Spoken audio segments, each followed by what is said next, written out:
Greetings guys, gals, non-binary pals. Welcome back to the Amazing Plant Project. My name's Kate, and today we're doing some DIY hydroponics.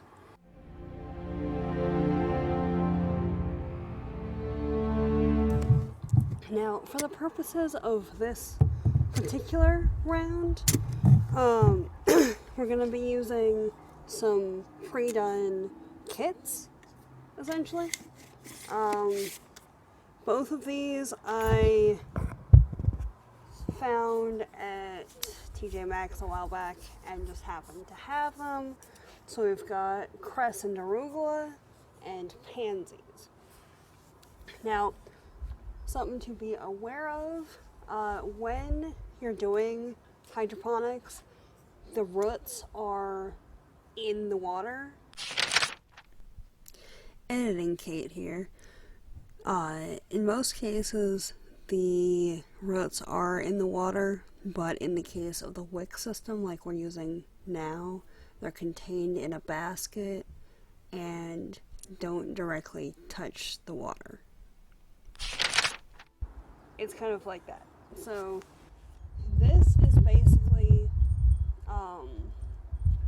basically belting that you would get at a craft store. It feels like this is the nylon stuff. You could probably use cotton if you wanted to, but this is the nylon, and it's just kind of, I can do this without upending everything. It's just kind of threaded through the base of the container.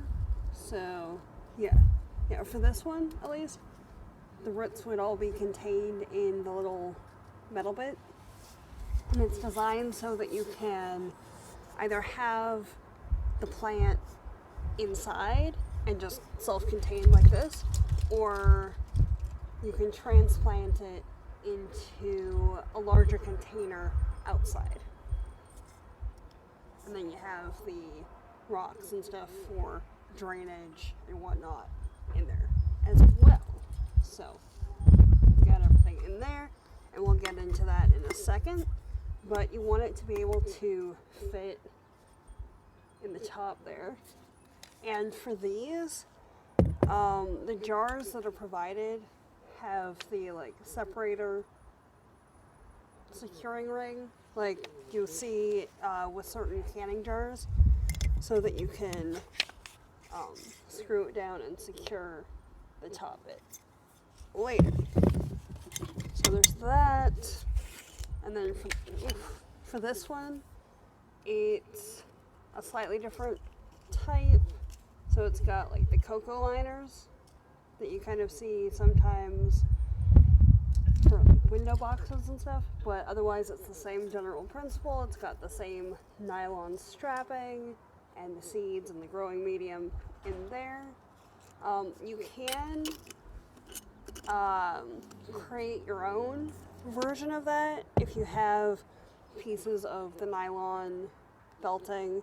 It's called a wick in this because it's drawing the water up.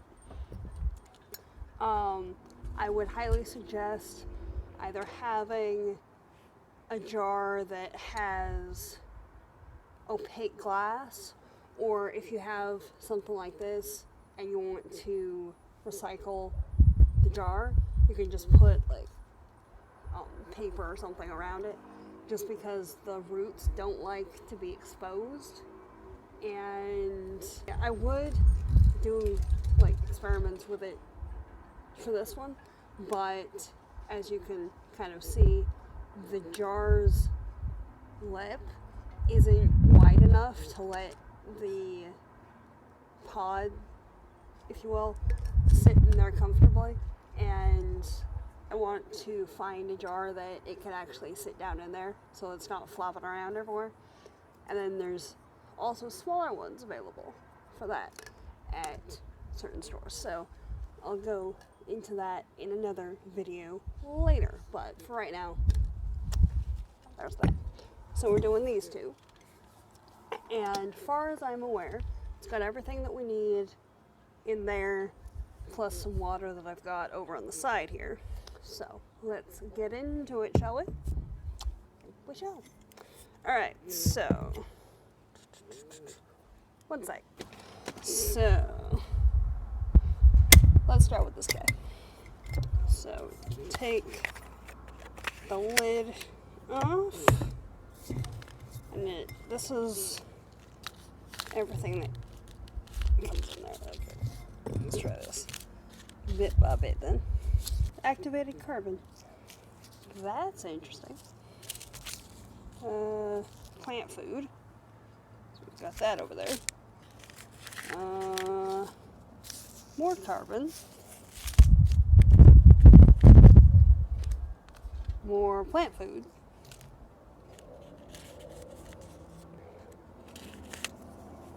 Oh, okay. So we've got the instruction bit.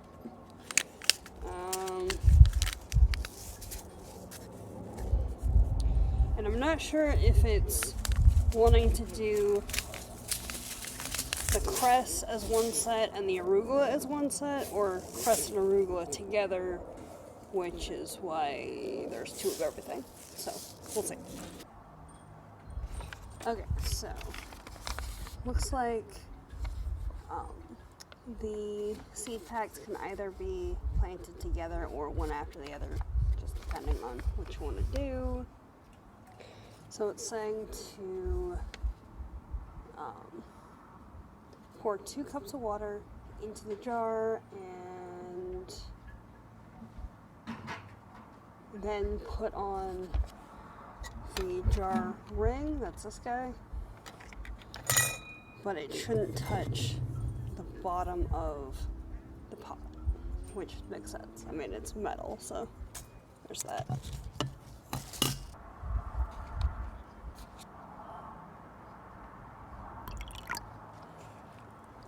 Okay, so 1,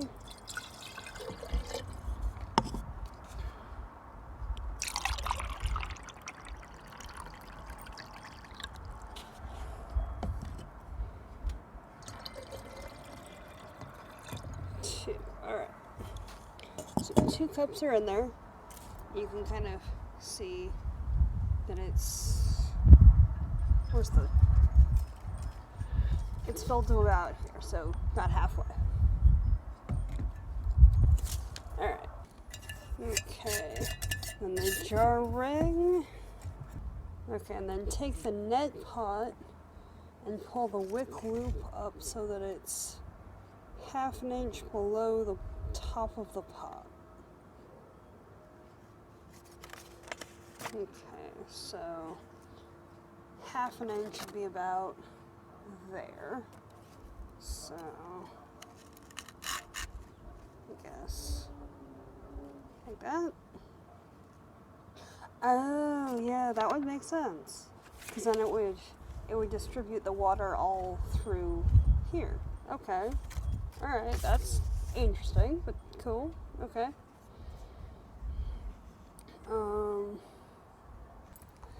Okay, well, I have no idea how much of the last probably 1/2 hour has actually been recorded, because I went to show y'all what cress seeds look like and the camera was off. So, we'll see. Oof.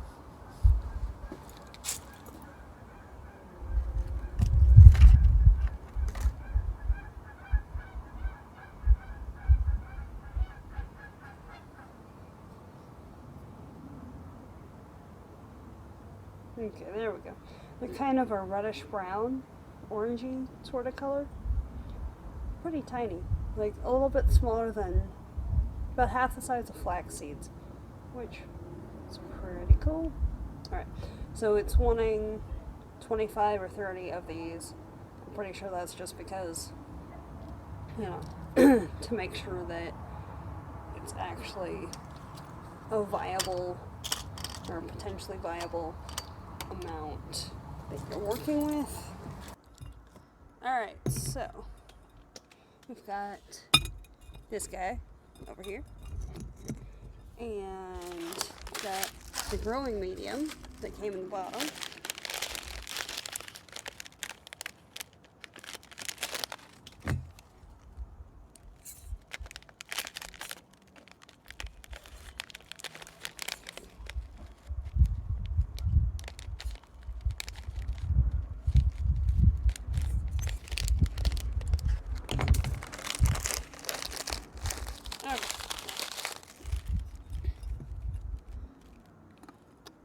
as you might notice, it's kind of wet in there already.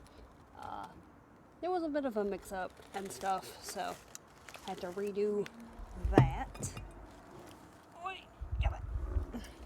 But the growing medium that is in here seems to be perlite. It's like the large chunk perlite. You can kind of see that with light. And the idea is to have it in and around the wick so that when water is pulled up, it's fully distributed. So, popping that in there. Sounds like I'm dumping Rice Krispies into it, but you know, we'll just let that sit. Okay. So it says,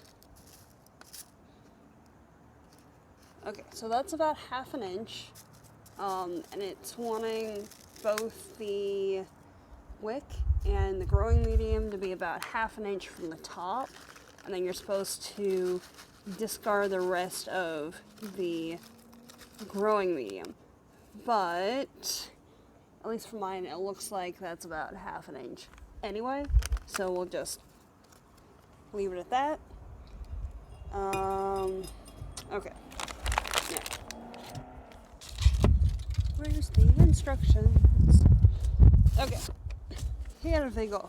And now we run water, or warm water, over the growing medium for 30 seconds. As like cleaning off the dust bits and stuff and what have you else. So there is that. And now my legs all wet, but you know, there you go. Alright.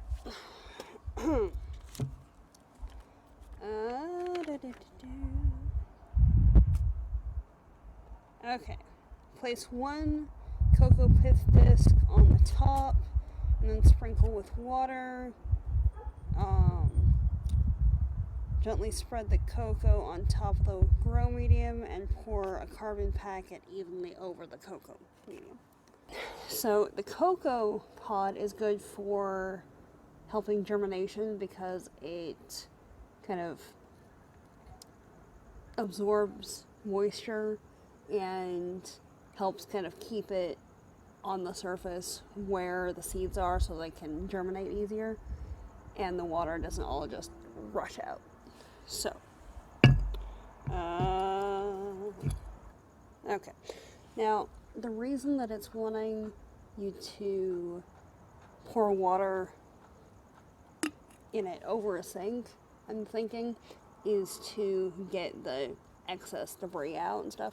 But if you pour the water out at kind of an angle, especially if you have a jar with kind of an edge on it like that, you keep the salt and whatnot in there. So we're just going to recycle the water. And for these, in the instructions, it says to lightly sprinkle water over the cocoa pith until it expands. You have to keep pouring water on it until it expands, so bit misleading on the lingo, otherwise the instructions are pretty spot on so far. So there we go.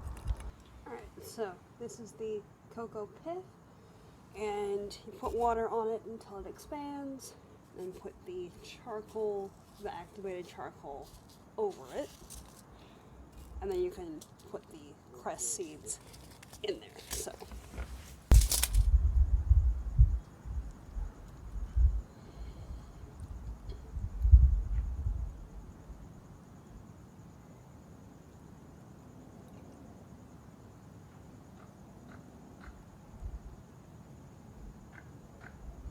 you can see it expanding in there.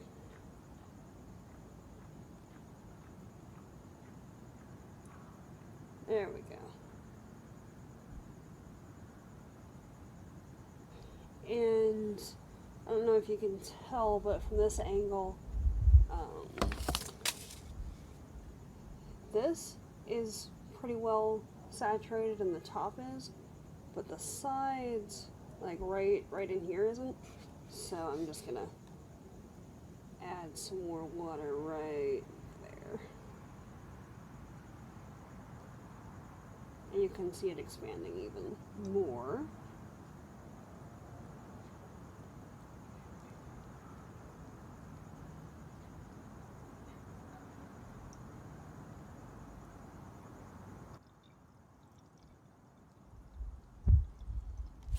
Okay. So now it is mostly broken up. Alright, so the growing medium and the cocoa is in there. Okay, so we've got the growing medium and the cocoa in there, and now it's time for the activated carbon to be added. If I can do this with one hand.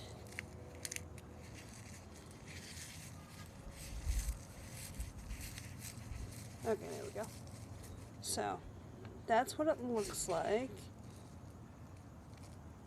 Looks like little kind of almost graphite crystals, which makes sense because that's kind of almost what it is.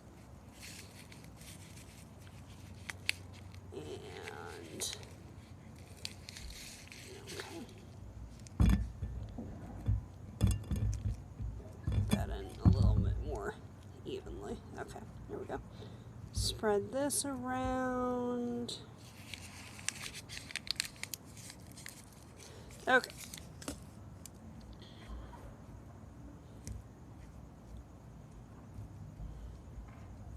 Alright, so carbon is in there. Now, it's wanting me to add 25 to 30 seeds. I've decided on the watercress, just because I haven't had any cress for a while.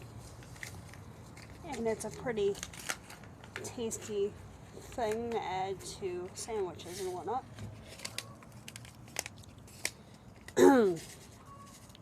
So, oh, the sounds of geese.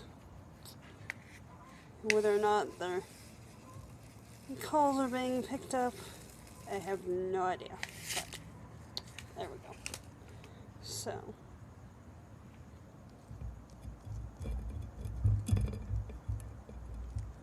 and then the cress wants to be buried like a quarter of an inch down.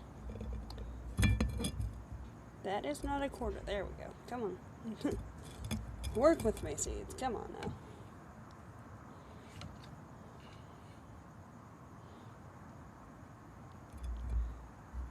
I just made a hole in the dirt for you. Come on now. Okay, now. There we go. I was having some trouble getting all the seeds actually buried. So, there's that. And technically, according to the instructions that came with this kit, it wanted me to pop it in here and then put the seeds in, but really it doesn't really matter all that much because it's in there now, and then it's just a matter of sticking it in a warm, sunny spot so that it can grow, and then make sure that the cocoa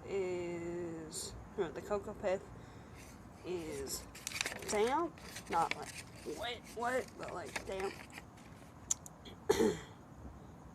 And once the sprouts develop, then you use an 1/8 teaspoon of the plant food dissolved in 2 cups of water, and it wants you to pour half a cup directly through the mesh top, like the pot bit, and put the rest in the vase.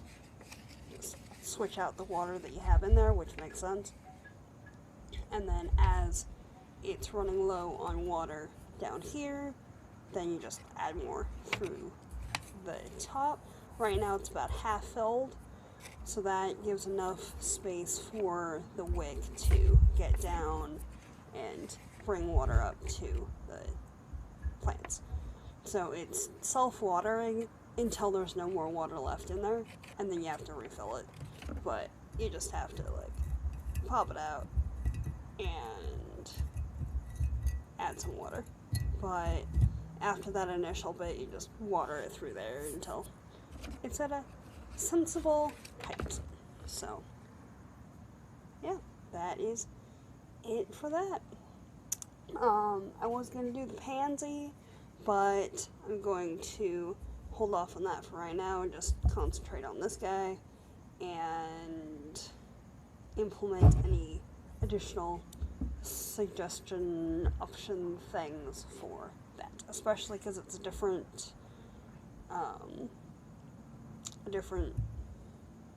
basket type for that. So it'd be interesting to see how the pansy cocoa liner responds versus the metal that's in here. So that'd be something to be aware of. So just a point before I sign off for this round of experimenty fun.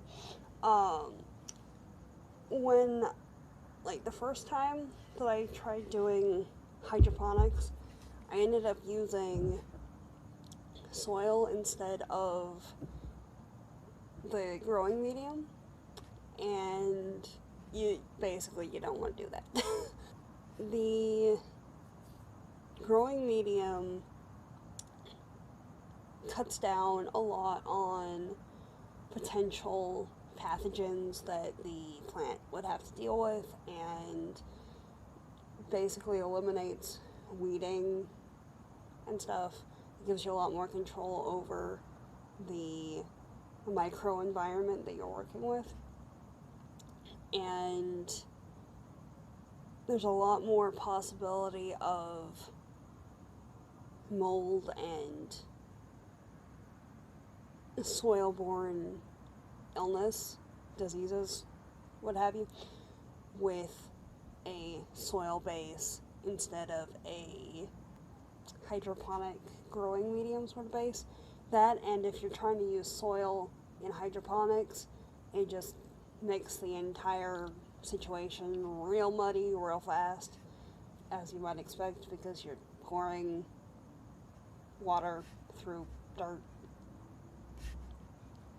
ergo mud and things of that nature. So just something to be aware of on that one.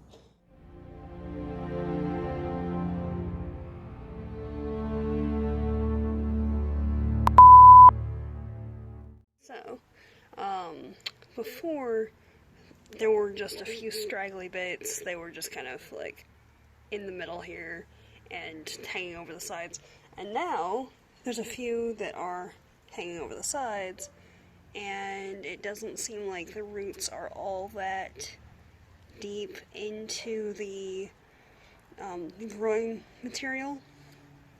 However, all the leaf bits look like they're very nice and healthy, and we'll just take them over into the sun so they're actually visible. Now, this guy is going to need some water in the not too distant future, probably, because it's got the wick down to the bottom. You can kind of see it around here somewhere, but the water level has gone down to about here. But then again, last time, yeah, there you go, see a little bit better. But last time I filled it up, it was to like here. So between being outside and having some evaporation and the plants just absorbing the water, the wick system does work, and then you can see the shoots in there. So we'll keep growing the cress and see what happens. Especially with the whole world health situation being what it is, it's a good idea to grow your own food plants and stuff if you can, if you have access to stuff. So that is something to consider. I'll see if I can figure out how to get the hydroponic basket that you're supposed to just put into your own jar to work, if I can figure out the sizing that would need. Not entirely sure if I have one that would be the right size for that at the moment, but we're stuck at home at the moment, so we'll see and make it work if possible. It is what it is at that point, so we'll see what happens. So, without further ado, I will send you back to past me if there was actually an outro, and if there's not, this is the outro. So, I'll leave a link in the iCard, whichever side it ends up being, for other plant DIY sort of things, and there's the last video, something YouTube thinks you might like, a link to my other channel where I've been doing a lot of art stuff, mental health sort of things over there, and hit the subscribe button down below and the bell icon next to it to be notified when I upload. I've been trying to do at least 2 or 3 videos a week on each of the channels, and on the blog, which is going to be linked down in the description. There's usually a more in-depth version of whatever the video is to go along with stuff, and there's some other things that just aren't posted here. Oh, yeah. If stuffed animals and things of that nature are a thing of interest for you. I make stuff on Etsy, and that is linked below, as are a few other things. They're all labeled. There's an affiliate link down in the description to Skillshare, so if you wanted to take any classes or learn skills right about now, it's pretty cool. If you want to try it out, you get 2 months free, and then if you decide, yeah, this is the thing that I want to do, then when you sign up and pay for stuff, then I would get a month free. I really like it. It works really well, so there is that. Have a great day. Stay safe. Stay inside. Or in your own personal garden space if you happen to have one. Alright, see you later, everybody.